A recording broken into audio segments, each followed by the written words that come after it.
तो स्वागत है आपका हमारे चैनल पर। पिछली वीडियो में मैंने आपको सोशोलॉजी यानी समाजशास्त्र का मॉडल पेपर 2025 का दिखाया था और अब आप बहुत से स्टूडेंट ने रिक्वेस्ट की थी कि इसका पूरा सॉल्यूशन लेकर आइए। तो आज इस वीडियो में हम उसी पेपर का उस पेपर के जो जितने भी क्वेश्चन थे उन सभी का सॉल्यूशन देखेंगे, और चाहे वो एमसीक्यूज हो, शॉर्ट क्वेश्चन हो या लॉन्ग क्वेश्चन हो, उन सभी क्वेश्चनों को डिटेल में सॉल्व करेंगे। और अगर आप 12th क्लास के समाजशास्त्र यानी यूपी बोर्ड एग्ज़ाम की तैयारी कर रहे हैं तो ये वीडियो आपके लिए बहुत इम्पोर्टेंट होने वाली है, क्योंकि इससे बहुत से क्वेश्चन एग्ज़ाम में रिपीट होते हैं। तो चलिए बिना देरी के वीडियो को शुरू करते हैं। तो देखेंगे पहला क्वेश्चन क्या है। पहला क्वेश्चन है, विश्व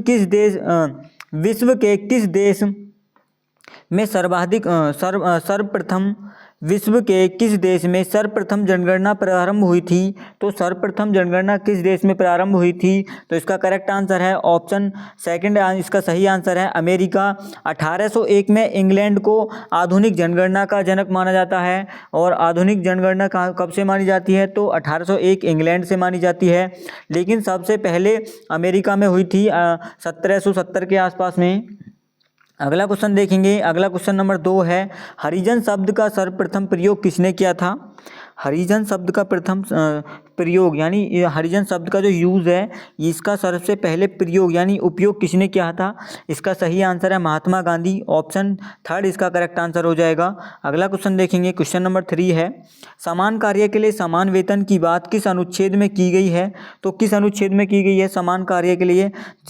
जितने घंटे आप काम करोगे उतना ही आपको वेतन मिलेगा। तो अनुच्छेद 42 में। ऑप्शन फोर्थ इसका सही आंसर है। चौथा ऑप्शन सही है। अगला क्वेश्चन देखेंगे। क्वेश्चन नंबर 4 है, पंचायती राज संस्थानों में कितने प्रतिशत आरक्षण महिलाओं को प्राप्त है? तो कितने प्रतिशत है? 33%। ऑप्शन सेकंड इसका सही आंसर है। ऑप्शन 2। अगला क्वेश्चन देखेंगे, चंपारण सत्याग्रह का नेतृत्व किसने किया था? तो चंपारण सत्याग्रह का नेतृत्व महात्मा गांधी। ऑप्शन चौथा इसका सही है। ऑप्शन चौथा महात्मा गांधी। अगला क्वेश्चन देखेंगे। क्वेश्चन नंबर 6 है, सामाजिक परिवर्तन के सांस्कृतिक कारकों का समर्थन कौन है?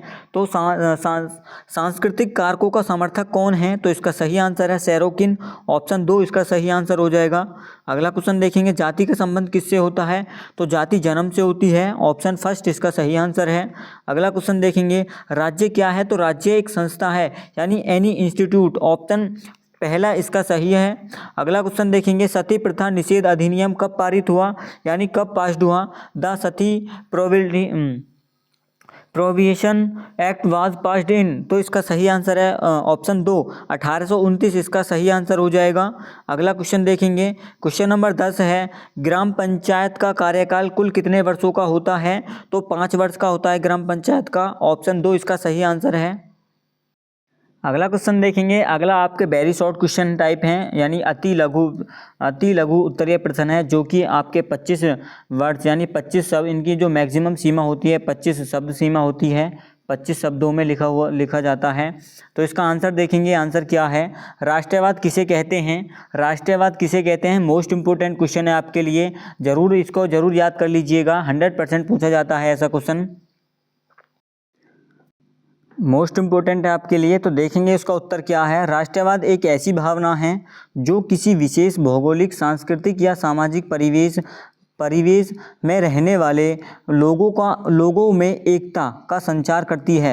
यानी क्या है इसका, किसी भौगोलिक क्षेत्र होना चाहिए, उनकी एक संस्कृति और सामाजिक परिवेश में जो रहने वाले व्यक्ति हैं, लोग हैं, उनकी जो एकता का संचार करती है क्या? राष्ट्रवाद की भावना। अगला देखेंगे, यह अपने देश के प्रति प्रेम, भक्ति और गौरव की भावना है। क्या राष्ट्रवाद क्या है? यह अपने देश के प्रति प्रेम, भक्ति, गौरव की भावना होती है। अगला क्वेश्चन देखेंगे। आपको इतना उत्तर में लिख देना है, शॉर्ट क्वेश्चन में, वेरी शॉर्ट में इतना आपको उत्तर में लिख देना है अति लघु उत्तरीय प्रश्न में। देखेंगे अगला क्वेश्चन नंबर 12 है, नातेदारी व्यवस्था से आप क्या समझते हैं? मोस्ट इंपोर्टेंट क्वेश्चन है, 100% आपसे नातेदारी पर क्वेश्चन पूछा जाएगा, तो देखेंगे इसका उत्तर में क्या लिखेंगे आप। नातेदारी व्यवस्था वह सामाजिक संबंध है जो रक्त जन्म या विवाह के आधार पर व्यक्तियों को एक दूसरे से जोड़ता है। इसमें परिवार, वंश और रिश्तेदारों के बीच के आपसी संबंध यानी आपसी अधिकार और कर्तव्यों का निर्धारण होता है। क्या होता है नातेदारी में? इसमें परिवार, वंश, रिश्तेदार के जो बीच संबंध उनके आपसी अधिकार और कर्तव्य होते हैं। अगला क्वेश्चन देखेंगे। इतना ही आपको केवल उत्तर में लिख देना है, पूरा नंबर आपको मिलेगा। 100% आपका एक नंबर एग्जामिनर नहीं काट सकता है, क्योंकि ये आपके शॉर्ट क्वेश्चन हैं जिनको हम 2 से 3 लाइन में लिखते हैं। इनकी मैक्सिमम शब्द सीमा होती है 25 शब्द सीमा होती है, 25 शब्दों में लिखा जाता है इनको। देखेंगे अगला क्वेश्चन क्या है। जनसंख्या नियंत्रण के 3 उपयोगी सुझाव दीजिए। मोस्ट इम्पोर्टेंट क्वेश्चन है, 100% ये पेपर आपके लिए काफ़ी मोस्ट इम्पोर्टेंट है, इसलिए मैंने लास्ट समय में इसकी वीडियो को बनाना बहुत उचित समझा। तो देखेंगे इसका उत्तर में क्या लिखेंगे आप। उत्तर में लिखेंगे, पहला है पॉइंट इसमें शिक्षा, यानी पहला जो उपयोगी नियंत्रण है क्या है, तो शिक्षा का प्रसार यानी शिक्षा का प्रचार होना चाहिए। और परिवार नियोजन के प्रति जागरूकता, यानी अपने परिवार के प्रति यानी परिवार के प्रति जागरूक यानी अवेयरनेस होनी चाहिए, उसके विकास के लिए हमें जागरूक होना चाहिए। अगला देखेंगे विवाह की आयु, दूसरा बिंदु है विवाह की आयु में वृद्धि करना। विवाह की आयु कितने में वृद्धि करना, 18 से जैसे 21 वर्ष कर दी गई है। छोटे परिवारों को प्रोत्साहित करने के लिए सरकारी योजनाओं का लाभ देना। अगला क्वेश्चन देखेंगे, क्वेश्चन नंबर 14 है, आपको इतना ही उत्तर में लिख देना है। जाति और वर्ग में 3 अंतर बताइए। ये 100% आपसे क्वेश्चन पूछा जाएगा। जाति जन्म पर आधारित होती है, जबकि वर्ग योग्यता और आर्थिक स्थिति पर। जाति को हम बदल नहीं सकते, लेकिन वर्ग को हम अपनी योग्यता, अपनी मेहनत से बदल सकते हैं। जो व्यक्ति मध्य वर्ग यानी लो वर्ग यानी निम्न वर्ग में है, वह उच्च वर्ग और मध्य वर्ग में जा सकता है अपनी मेहनत के अनुसार। अगला देखेंगे, अगला बिंदु है जाति एक बंद व्यवस्था है, बदली नहीं जा सकती। वर्ग एक खुली व्यवस्था है, इसको बदला जा सकता है। जाति में खान पान के नियम कड़े होते हैं, लेकिन वर्ग में खान पान के जो नियम हैं वह नहीं होते हैं। देखेंगे इतना ही आपको उत्तर में लिखना है। अगला क्वेश्चन देखेंगे, 15 है क्वेश्चन। दबाव समूह या हित समूह से आप क्या समझते हैं? तो इसका उत्तर देखेंगे, दबाव समूह ऐसे संगठन होते हैं जो समान हितों वाले लोगों से बनते हैं। ये चुनाव नहीं लड़ते, बल्कि सरकार पर दबाव डालकर अपनी मांगों को मनवाने का प्रयास करते हैं। क्या दबाव समूह?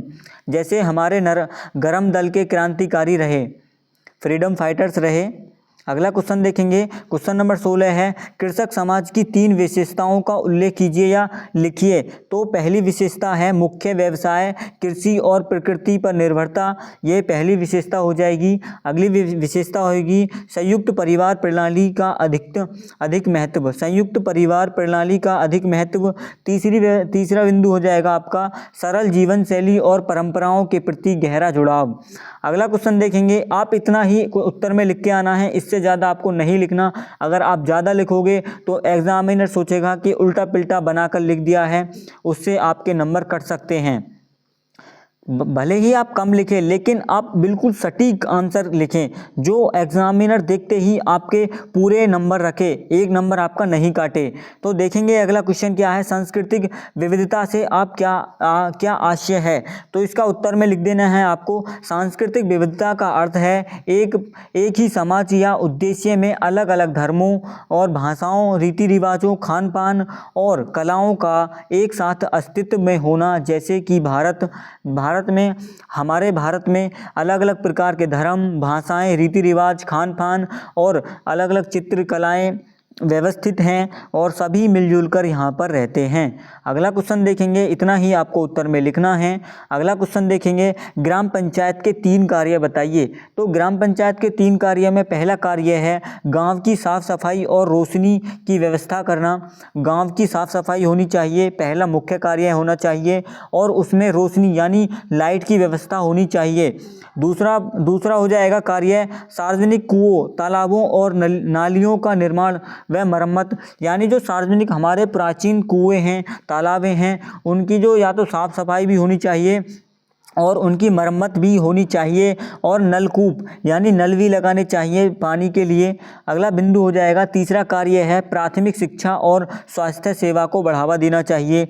अगला प्रश्न देखेंगे, आपको इतना ही उत्तर में लिख देना है, आपका 1 नंबर नहीं काट सकता एग्जामिनर। साप्ताहिक बाजार क्या है? तो इसका उत्तर देखेंगे, साप्ताहिक बाजार वह बाजार है जो सप्ताह के किसी एक निश्चित दिन एक विशेष स्थान पर लगता है। यह दैनिक जरूरतों की चीज़ें कम कीमत पर एक ही जगह मिल जाती है। तो मैं आपको बता दूं, साप्ताहिक बाजार वो होते हैं, जैसे हमारे यहाँ पर बुध की पैठ लगती है, वह हफ्ता में एक बार लगती है, तो उसी को क्या कहेंगे हम? साप्ताहिक बाजार कहेंगे। वहाँ पर कम कीमत में हमें सभी सामान उपलब्ध मिलते हैं, यानी सभी सामान वहाँ पर हमें उपलब्ध कम कीमत में एक ही जगह पर मिल जाता है, हमें कहीं और दूसरी दुकानों पर जाने की ज़रूरत नहीं होती, पूरे बाज़ार में सभी प्रकार का सामान मिल जाता है। अगला क्वेश्चन देखेंगे, क्वेश्चन नंबर 20 है, पश्चिमीकरण की 3 प्रमुख विशेषता बताइए। तो इसका उत्तर देखेंगे, पश्चिमीकरण की पहली विशेषता है पश्चिमी वेशभूषा, खान पान और जीवन शैली को अपनाना। ये मोस्ट इम्पोर्टेंट है, क्योंकि हमारे भारत में पश्चिमी शैली को काफ़ी बढ़ावा दिया जा रहा है। देखेंगे दूसरी विशेषता है तर्क संगत सोच और मानवतावादी दृष्टिकोण का विकास। तीसरी विशेषता है अंग्रेजी भाषा और आधुनिक तकनीक के उपयोग पर जोर। अगला क्वेश्चन देखेंगे, अगले क्वेश्चन आपको आएंगे यानी लघु उत्तरी प्रश्न, शॉर्ट आंसर टाइप क्वेश्चन है, जो कि आपकी शब्द सीमा होती है 50 शब्द सीमा होती है। 50 शब्दों में इस क्वेश्चन को लिखना होगा आपको। तो देखेंगे इसका उत्तर क्या हो जाएगा। क्वेश्चन देखेंगे पहले, औद्योगिक समाज की प्रमुख विशेषता का उल्लेखन कीजिए। तो इसका उत्तर देखेंगे, उत्तर में क्या लिखना है आपको? औद्योगिक समाज की मुख्य विशेषता निम्नलिखित हैं, ये लाइन आपको लिखना है। इससे एग्जामिनर आपको काफ़ी अच्छा मतलब प्रभावित, आपका इम्पैक्ट अच्छा पड़ता है। तो देखेंगे इसका हेडिंग वाइज लिखना है इसको। तकनीक का प्रयोग, यहाँ उत्पादन के लिए मानवीय श्रम के बजाय आधुनिक मशीनों और उन्नत तकनीकों का उपयोग किया जाता है। किसमें? औद्योगिक समाज में। ये पहली विशेषता हो जाएगी। दूसरी विशेषता देखेंगे, श्रम विभाजन, कार्यों का बंटवारा विशेष योग्यता के आधार पर होता है। क्या? श्रम विभाजन, जो कार्यों को बंटवारा है वह विशेष योग्यता के आधार पर किया जाता है। जैसे पेंटर है, पेंटिंग का काम करता है, चित्रकार है, चित्र बनाने का काम करता है, और जो लोहे है यानी लोहे का काम करने वाला है वह लोहे का करता है, इसी प्रकार से। तो देखेंगे अगला बिंदु देखेंगे, नगरीकरण, उद्योग के कारण लोगों गांवों से शहरों की ओर पलायन करते हैं, जिससे शहरों का विकास होता है। अगला देखेंगे गतिशीलता। अगला बिंदु में लिखना है गतिशीलता, इस समाज में व्यक्ति अपनी मेहनत और शिक्षा से अपनी सामाजिक स्थिति बदल सकता है। मैं आपको एक इन्फॉर्मेशन देता हूँ, इस चैनल पर आपको सभी सब्जेक्ट यानी सोशोलॉजी, पॉलिटिकल साइंस, ज्योग्राफी, समाजशास्त्र, राजनीतिक शास्त्र और शिक्षा शास्त्र और भूगोल, इन सभी विषयों की क्लास आपको हमारे चैनल पर अब से आगे केवल मोस्ट इम्पोर्टेंट क्वेश्चनों की क्लास देखने को मिलेंगी। इसलिए आप हमारे चैनल से बने रहिएगा, ताकि आपकी तैयारी, जिस व्यक्ति ने अभी तक कुछ नहीं पढ़ा वो हमारे चैनल से केवल लगातार 18 फरवरी तक जुड़ा रहे। उसके लिए हम काफ़ी अच्छे मार्क्स के लिए एक क्वेश्चन को छांट कर लेकर आएंगे। आपके मॉडल पेपर, आपकी बुक्स और जो भी प्रकार के आपके क्वेश्चन होंगे उन्हीं को सबको हम लेकर आएंगे। तो आप चैनल को सब्सक्राइब कर लीजिएगा और अपने दोस्तों के साथ शेयर कर दीजिएगा। देखेंगे अगला क्वेश्चन क्या है, साक्षात्कार के 3 गुण दोषों को बताइए। तो 3 गुण दोष बताने हैं साक्षात्कार के, तो क्या है देखेंगे साक्षात्कार के 3 गुण दोष। इसमें पहले गुण देख लेते हैं। इसमें आमने सामने बैठकर बातचीत होने से उत्तरदाता की भावनाओं और हाव भाव को समझा जा सकता है। यह लचीला होता है, यानी ज़रूरत पड़ने पर सवाल बदले जा सकते हैं। इससे गहराई से और गोपनीय जानकारी प्राप्त की जा सकती है। दोष देखेंगे, दोष क्या है इसके, यह एक खर्चीली और अधिक समय लेने वाली प्रक्रिया है। इसमें साक्षात्कार यानी इंटरव्यूअर जो हमारा इंटरव्यूअर होता है, इंटरव्यू लेने वाला होता है, तो का व्यक्ति का जो पक्षपात परिणाम को प्रभावित कर सकता है और कई बार उत्तरदाता सही जानकारी देने में झिझकते हैं। तो ये इसके गुण दोष हो जाएंगे, ऊपरले आपको गुण हो जाएंगे। आपको इस क्वेश्चन को जरूर रेडी तैयार कर लेना है। अगला क्वेश्चन देखेंगे, क्वेश्चन नंबर 23 है, सामाजिक स्तरीकरण किसे कहते हैं, इसकी विशेषता बताइए। तो उत्तर में लिखना है, समाज को विभिन्न समूहों या स्तरों में ऊंच नीच के आधार पर विभाजन करना ही समाज की स्तरीकरण कहलाता है। तो सामाजिक स्तरीकरण कहलाता है। इसकी विशेषता देखेंगे, विशेषता प्राचीनता, यह व्यवस्था बहुत पुराने समय से चली आ रही है। जो समाज की स्तरीकरण की व्यवस्था है, आपने देखा होगा प्राचीन समय से ही चली आ रही है। सार्वभौमिकता, यह दुनिया के हर समाज में किसी न किसी रूप में जाति या वर्ग में पाया जाता है। स्थायित्व, यह पीढ़ी दर पीढ़ी चलता रहता है। असमानता, यह समाज में अधिकारों और सुविधाओं को असमान वितरण पैदा करता है। अगला क्वेश्चन देखेंगे, इतना ही आपको उत्तर में लिखना है। प्रश्न नंबर 24 है, धर्मनिरपेक्षता से आप क्या समझते हैं। तो इसमें आप उत्तर लिखेंगे, धर्मनिरपेक्षता का सेकुलरिज्म का अर्थ है कि राज्य या सरकार अपना कोई विशेष धर्म नहीं होगा। राज्य या सरकार का कोई अपना विशेष धर्म नहीं होगा। राज्य की नज़र में सभी धर्म समान हैं। प्रत्येक नागरिक को अपनी पसंद के धर्म को मानने और उसका प्रचार करने की पूरी आज़ादी होती है। सरकार किसी भी व्यक्ति के साथ उनके धर्म के आधार पर भेदभाव नहीं करती है, न ही किसी धर्म को विशेष संरक्षण देती है। इतना आपको उत्तर में लिख देना है इसके में। अगला क्वेश्चन देखेंगे, 25 है, दलित आंदोलनों का मुख्य उद्देश्य लिखिए। तो इसका उत्तर में लिखना है, दलित आंदोलन के मुख्य उद्देश्य निम्नलिखित हैं। छुआछूत का अंत, समाज में व्याप्त जातिगत भेदभाव और अस्पृश्यता को पूरी तरह खत्म करना, समान अधिकार। ये आपको काफ़ी सरल लैंग्वेज में आपको उत्तर मिल रहे होंगे, आप भी देख सकते हो। शिक्षा, रोजगार और राजनीति में दलितों के लिए समान अवसर प्राप्त करना, आत्मसम्मान, दलित समाज को गरिमापूर्ण जीवन देना और उनकी पहचान को गौरव दिलाना, शोषण से मुक्त, सदियों से चले आ रहे आर्थिक और सामाजिक शोषण के खिलाफ आवाज़ उठाना। इतना आपको दलित आंदोलन के जो मुख्य उद्देश्य में लिखना है, ये आपके पूरे नंबर देकर जाएगा। अगला क्वेश्चन देखेंगे, अगला क्वेश्चन क्या है, सामाजिक परिवर्तन तथा सामाजिक आंदोलन में क्या अंतर है। मोस्ट इम्पोर्टेंट है इसकी, इसलिए मैं लेकर आया हूँ क्योंकि मुझे हर क्वेश्चन आपके एग्ज़ाम के लिए मोस्ट इम्पोर्टेंट था। तो देखेंगे, सामाजिक परिवर्तन यह एक निरंतर चलने वाली प्रक्रिया है। सामाजिक क्या है, यह कभी भी बदल सकता है।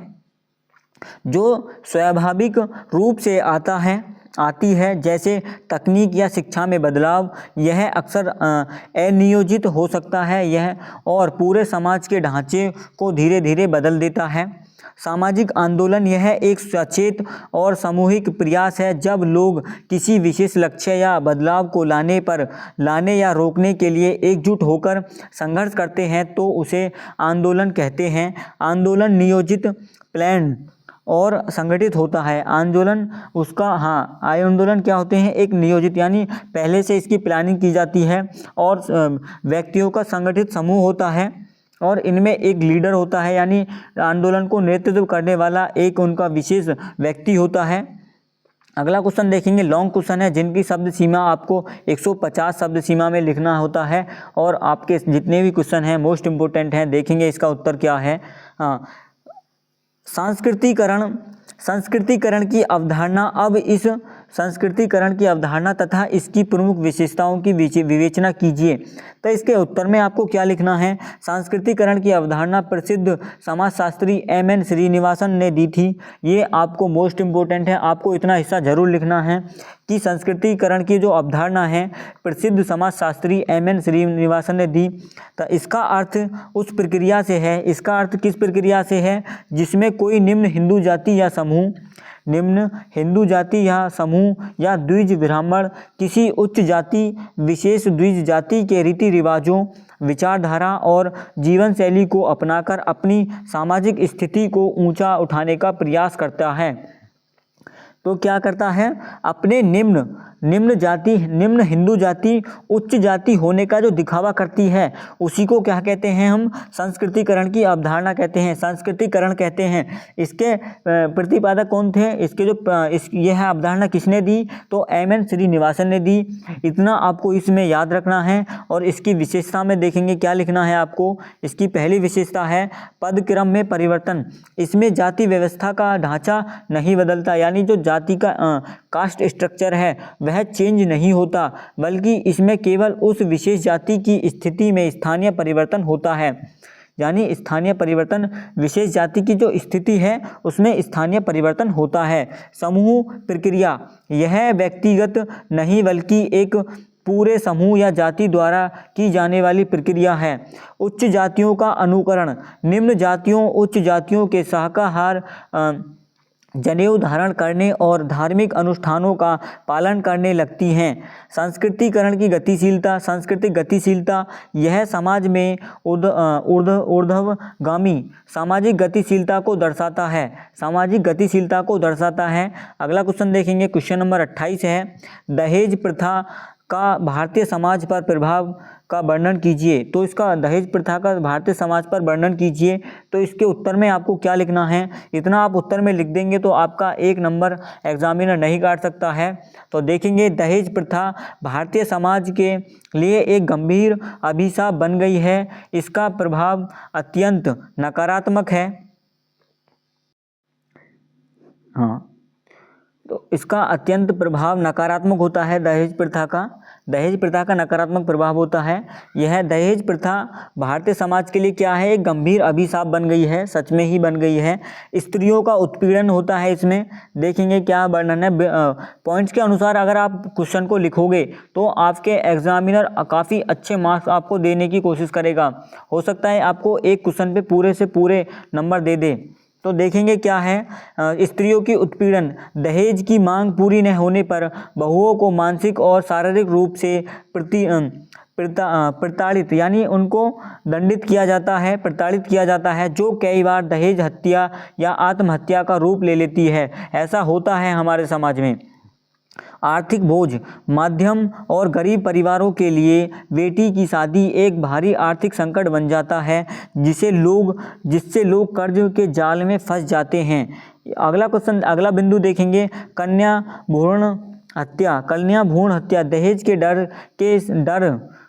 के डर से समाज में बेटियों को बोझ समझा जाने लगा है, जिससे कन्याओं की जिससे लिंग अनुपात यानी जो सेक्स रेशो है उसमें गिरावट आई है। सेक्स रेशो क्या है, 1000 पुरुषों पर महिलाओं की संख्या कितनी है, तो उसी को हम क्या कहते हैं, लिंग अनुपात कहते हैं। वह 1000 से कम हो सकती है, ज़्यादा भी हो सकती है। अगला क्वेश्चन देखेंगे, अनैतिकता को बढ़ावा। दहेज जुटाने के लिए कई बार लोग भ्रष्टाचार और गलत रास्तों का सहारा लेते हैं। अगला क्वेश्चन देखेंगे, अगला बिंदु है वेमल विवाह। धन के अभाव में कई बार अयोग्य कन्याओं का विवाह अयोग्य या अधिक उम्र के पुरुष से कर दिया जाता है। ये अगला क्वेश्चन देखेंगे। अगला क्वेश्चन है, महिला आंदोलन से आप क्या समझते हैं? भारत में महिला आंदोलनों की प्रमुख विशेषता का वर्णन कीजिए। तो इसके उत्तर में आपको क्या लिखना है, देखेंगे उत्तर के इसके सही उत्तर में, महिला आंदोलन से आशय है उन संगठित प्रयासों से है जो महिलाओं के अधिकारों, समानता और उनके प्रति होने वाले शोषण के विरुद्ध किए जाते हैं। भारत में यह आंदोलन औपनिवेशिक काल से ही सक्रिय रहा है। और क्या भारत में जो महिला आंदोलन है यह औपनिवेशिक यानी ब्रिटिश काल से ही सक्रिय यानी एक्टिव रहे हैं। तो इसकी प्रमुख विशेषता देखेंगे। इसकी प्रमुख विशेषता पहली विशेषता है समान अधिकार की मांग। महिलाओं ने शिक्षा, संपत्ति और मतदान जैसी बुनियादी अधिकारों के लिए संघर्ष किया है। अगला बिंदु देखें, अगली विशेषता है कानूनी सुधार। इन आंदोलनों के परिणाम स्वरूप सती प्रथा निषेध, दहेज निरोध कानून और घरेलू अहिंसा घरेलू हिंसा से संरक्षण जैसे कड़े कानून बने। राजनीतिक भागीदारी, स्थानीय निकायों में महिलाओं के लिए आरक्षण प्राप्त करना एक बड़ी उपलब्धियां रही है। जागरूकता और शिक्षा आंदोलन ने, अगली विशेषता है जागरूकता और शिक्षा आंदोलन ने महिलाओं को उनके आत्मसम्मान और समाज में उनकी भूमिका के प्रति जागरूक किया है। यानी महिलाओं को क्या, उनके आत्मसम्मान और समाज में उनकी जो भूमिका है उसके लिए जागरूक किया है। विविधता क्या है, अगला बिंदु लिखेंगे विविधता। भारत में महिला आंदोलन केवल शहरी क्षेत्र तक सीमित नहीं बल्कि ग्रामीण और आदिवासी क्षेत्र में भी, जैसे चिपको आंदोलन, महिलाओं से बढ़ चढ़कर हिस्सा लिया।